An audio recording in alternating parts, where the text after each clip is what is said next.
یاجوج ماجوج اور حضرت عیسیٰ علیہ السلام کا واقعہ۔ حضرت عیسیٰ علیہ السلام کے نزول کے بعد لوگ امن اور چین سے زندگی بسر کر رہے ہوں گے کہ یاجوج ماجوج کی دیوار ٹوٹ جائے گی اور یاجوج ماجوج نکل پڑیں گے۔ اللہ تعالیٰ کی طرف سے حضرت عیسیٰ علیہ السلام کو حکم ہوگا کہ وہ مسلمانوں کو طور کی طرف جمع کر لے، کیونکہ یاجوج ماجوج کا مقابلہ کسی کے بس میں نہ ہوگا۔ وہ اتنی بڑی تعداد میں اور اس تیزی سے نکلیں گے کہ یہ بلندی سے پھیلتے ہوئے معلوم ہوں گے کہ وہ شہروں کو رون ڈالیں گے، زمین میں جہاں پہنچیں گے تباہی مچا دیں گے اور جس پانی پر گزریں گے اسے پی کر ختم کر دیں گے، یہاں تک کہ ان کی پہلی جماعت جب بحیرہ تبریہ پر گزرے گی تو اس کا پورا پانی پی جائے گی، اور جب ان کی آخری جماعت وہاں پہنچیں گی تو اسے دیکھ کر کہیں گے کہ کیا یہاں پانی کبھی اثر تھا؟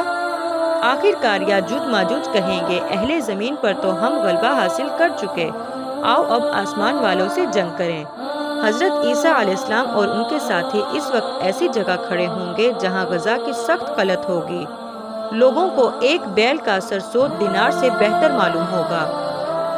پھر لوگوں کی درخواست پر حضرت عیسیٰ علیہ السلام یاجوج ماجوج کے لیے بد دعائیں فرمائیں گے، بس اللہ تعالیٰ ان کی گردنوں اور کانوں میں ایک کیڑا پیدا کر دے گا جو بعد میں پھوڑا بن جائے گا، اس سے ان سب کے جسم پھٹ جائیں گے اور وہ سب کے سب اچانک ہلاک ہو جائیں گے۔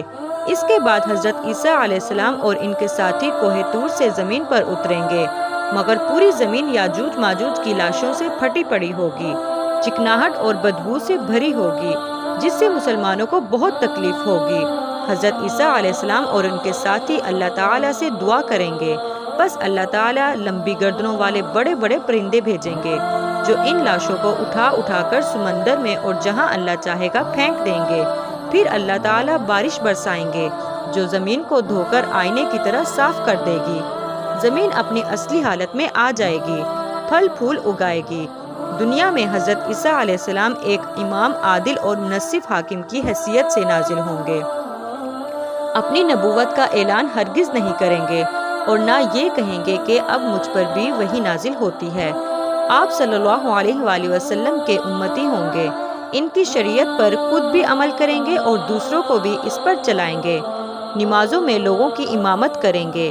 آپ صلی اللہ علیہ وآلہ وسلم کا نزول اس امت کے آخری دور میں ہوگا۔ دنیا میں نازل ہونے کے بعد آپ 40 سال تک قیام کریں گے۔ اسلام کے ابتدائی دور کے بعد یہ بہترین دور ہوگا۔ آپ صلی اللہ علیہ وآلہ وسلم کے ساتھیوں کو اللہ تعالیٰ جہنم کی آگ سے محفوظ رکھے گا۔ جو لوگ اپنے بچاؤ کے لیے حضرت عیسیٰ علیہ السلام کے ساتھ ہوں گے اللہ کے نزدیک سب سے زیادہ محبوب ہوں گے۔ اسلام کے سوا اس وقت تمام مذاہب مٹ جائیں گے، جہاد موقوف ہو جائے گا، خوشحالی، امن اور سکون کا دور ہوگا۔ اپنے نزول کے وقت حضرت عیسیٰ علیہ السلام دنیا میں نکاح بھی فرمائیں گے اور آپ کے ہاں اولاد بھی ہوگی۔ نکاح کے 19 سال بعد آپ کا انتقال ہو جائے گا۔ مسلمان آپ صلی اللہ علیہ وآلہ وسلم کی نماز جنازہ پڑھ کر آپ کو روضہ رسول صلی اللہ علیہ وآلہ وسلم میں دفن کر دیں گے۔ جزاک